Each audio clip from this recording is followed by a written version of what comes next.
Welcome back to Q&A the Librarian Way. My name's Emily from the Gnoming Librarian. And the Gnoming Librarian has a new look right now, It which is really does. nice. And I'm Julia from Stylish in the Stacks. And this week we are going to talk to you about conferences.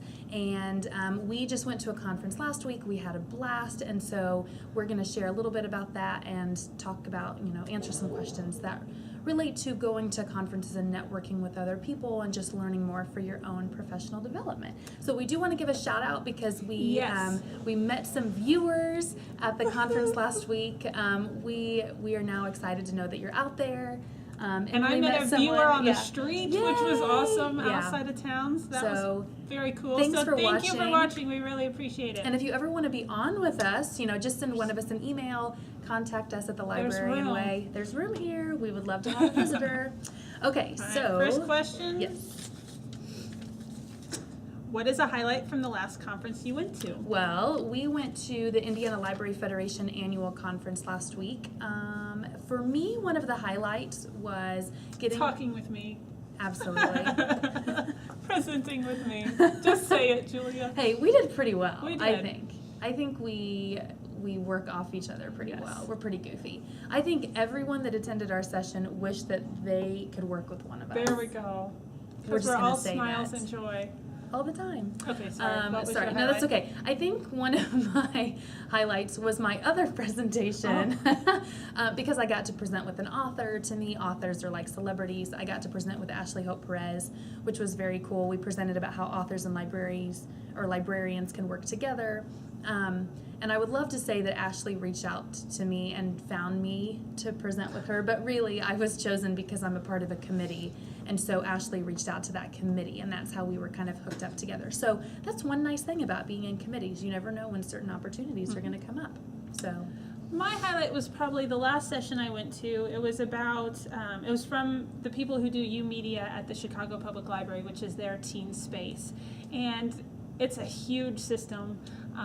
It's city run, and they have, private funders and foundations that throw money at dream them. job. Yeah, it is a dream. But at the same time, it was kind of exciting to see that what I was doing was comparable to what this huge system was doing. So it kind of it made me feel good to know that I was kind of on the right track. Mm-hmm. Some of their priorities have been my priorities for years, and I might not have tons of technology and media to throw at my teens, but at the same time, that's not necessarily what my teens are looking for. And the idea that teens come back because of the relationships you build, and they mentioned that, and that is something that is at the very, very, very top of my priority list and my goal list every single year is building those priorities. So that was kind of a highlight to say, That's nice. all right, I'm doing something right. It's working. It might not look like that, and it doesn't have to look like that. Yeah.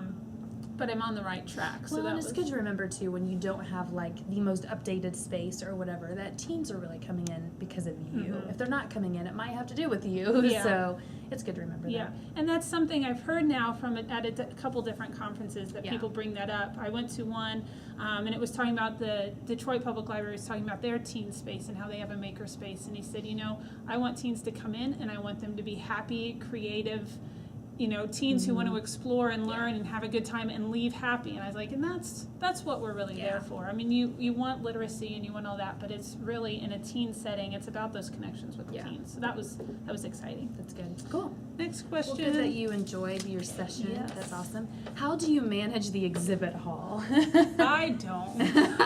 I am terrible. I can attest to that because she totally left me with a vendor.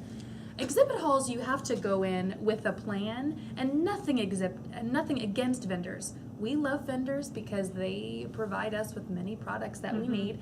But an exhibit hall can just be overwhelming. And intimidating. Intimidating. I get talked into things, and that's why I don't go well in an exhibit hall. Yeah. And that's why I left her, because I thought I just got to walk away. I know. I've been stopped She too left many me. times and ended up with encyclopedias of things I did not need, and it just... Yeah, you have to be careful. I mean, I usually, when I go into an exhibit hall, I have a plan. So I know exactly where I want to go, and I just dart off for that area.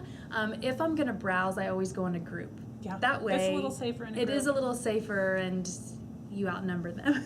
There are a lot of great vendors there, though. Come with questions. Like, Yeah. if you know if someone's going to be there, it's a Yep. great opportunity to ask It is. questions and kind of feel out their product and what they might be able to offer you. Or if you already have it, hey, it's Right. someone there to answer your questions. Well, right and like away. at our conference last week, there was a booth set up about repairing damaged books, which I don't know much about. And so a few of us were really excited about that because not only did he kind of give us a preview, but he's going to let us test out a product for a couple of months for free. So, there are some opportunities there. So they don't have to be completely scary, but No. you just kind of have to go in with a plan and know what you're looking for, who you're looking for. The nice thing about a small kind of local conference like ILF for us, which Yeah. isn't small, but Yeah. you already know a lot of the vendors. Yeah. You're dealing with them anyway. When you get into, like, I went to ALA a couple years ago, and there's just so many, and there's Yeah. aisles and aisles and aisles, which is great because you get a lot of free books, but Right. at the same time, again, knowing what you're going in there look Yeah. for. If there's a product that, hey, I'd like to know a little more about that, kind of having a plan of action. Yeah. And being okay with walking away. Right. It's okay to just walk away. Say thank you. I appreciate your time. They're not necessarily going to remember you, so Yeah. it's okay to say, not right now. Yeah. I know, it's hard. All right. How do you go about networking? Okay, this was probably one of the first conferences where I really focused on networking just as much as I did focusing on like just absorbing information. And it was just awesome to see what a difference it made for me in a conference. Like I've just come out of that with new connections and kind of new ideas, and it's just been great. I think with networking, I immediately get on Twitter and find the people that are at the conference that I'm really interested in. So I have some new Twitter followers, but I'm following some more people, which has been really good. That's the nice thing with social media, that Yeah. there's other ways to connect. Yeah. It's funny because I took like personality quiz and that everybody says, oh, you're extroverted, and I'm really not. When you put me in a situation like that, having to go up to someone and talk to them, or finding that way to connect with them is not always easy. So that's an easy way. Social Yeah. media has been nice. Yeah. Twitter, I have met And a it's lot a of safe people on way, Twitter. like if It you're kind of is. intimidated to go up to somebody. It is, and Yeah. it was a little easier presenting in the networking because people, after we presented, wanted to come up and talk to Right. us. So it was easier that way because I'm not apt to just go up to someone and say, "Hey, how are you? What's your name?" And to see, I'm getting better at it. I'm getting better at it. I really am, especially if someone has just presented. I mean, they're presenting because they want to, so they welcome the feedback. So I have a pretty easy time talking to someone if they've just presented. But I even kind of just talked to some people that were nearby, and Yeah, it's getting easier. Make sure if you have a business card, take your business Yeah. cards. That's an easy way. That way someone is. doesn't forget you. Again, join Twitter, Yeah. get on Twitter. That's been a lot of fun at conferences because I can be sitting in a session and seeing what's going on at Yeah. a whole bunch of different sessions Yeah, and that's connecting really nice. and communicating with people that way, which is really cool. So Yeah. I really like that element. I do to too, and I conferences. really recommend and encourage trying to network as much as possible because you just get so many great ideas. You do. and just some partnerships, and it's I good. agree. Okay, last question is, how much prep do you do before a conference? I didn't do nearly enough this time. I don't think I looked at the schedule until the morning up, which was bad. Things just got crazy. But I like to go in knowing what sessions I too. want to go to, Me what's too. available. That way I can also talk to my staff and my directors and say, okay, take a look at this. Since you can't make it, is there something you want me to go to? You think that would be beneficial for the department? Yeah. So kind of knowing ahead of time, where. Plus, then when is lunch? How long till Or lunch? like what authors are going to be what there. Like author's there gonna was be an there. author there that I wasn't expecting, so that because I hadn't seen it in the program ahead of time, so I didn't bring my copy of the book from the library to get it signed. So if I had checked that a little more closely, Yeah. And then you'll also find those little things you didn't know about. Like this year they started round tables, so different committees had round tables. And I was just added to, I'm on the CYPD committee now, so I got to go and meet a few of the people that are on the committee and talk to some people that come to the conference each year. So that was kind of neat. I mean, it was a very laid back, there was no Right. plan to it. But if I hadn't looked at the schedule, I wouldn't have known Right. that was there. yeah, so. I always try to look ahead of time. I had my schedule highlighted this Oh, year. You did. I did not. Yeah. I was looking on her schedule Yeah. going, what are you going to? Where are you going to? What should I go to? So, no. So, Fun. yeah, I love going to conferences though. Recap, we did, like we said, we each presented twice, once together on collaboration on things like this and working with other awesome people in your community. And then I also presented on making teens their own superheroes. So having teen-hosted programs and mentoring teens into leadership roles in the library, which was really awesome to start that conversation, because I think there were some libraries that hadn't thought of that or needed that extra boost to push them in that direction. So you got author talks in too, which is really cool. Talking about how authors and librarians can work together.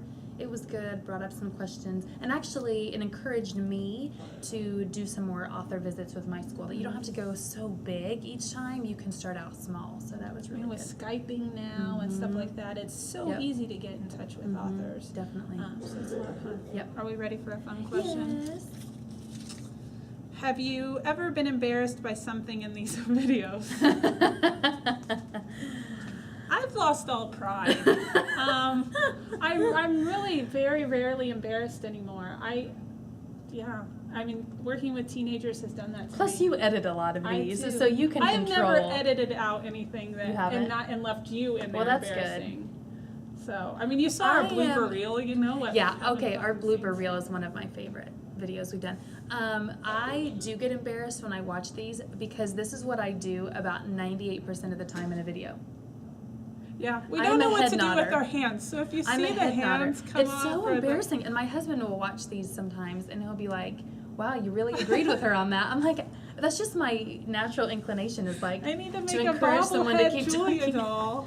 I would love that. That would be awesome. Can you design your own bobblehead? I don't know. That'd be cool. That would be cool. Angela did it for Dwight. Very Surely true. it can be done, Very right? true. Yeah, that's probably what I get most embarrassed by. It's just like my nonverbal. Yeah. Don't really When know. to look at the camera, when not Yeah, to I look at the know. camera. Should I I go know. like this and look like I'm really interested? Yeah. No, there's very little now. I mean, public speaking is still hard for me. Everybody's staring at me, but it got easier this time. Yeah, she's more comfortable speaking to a camera than she is I to am. people. And it can be intimidating sometimes being adults, I guess, thinking your peers are watching you. But I love speaking in public. There's usually the one, and God bless them, the one person that has no expression on their Yeah. face, and then you just stop on them and you're like, they're not having a good time. I Or need like to say if someone gets up something, and walks out, you're like, why are they leaving? Why are they leaving? Yeah. Could be a very legitimate reason. They have multiple ones they're trying to go Yeah. to, and But yeah. yeah.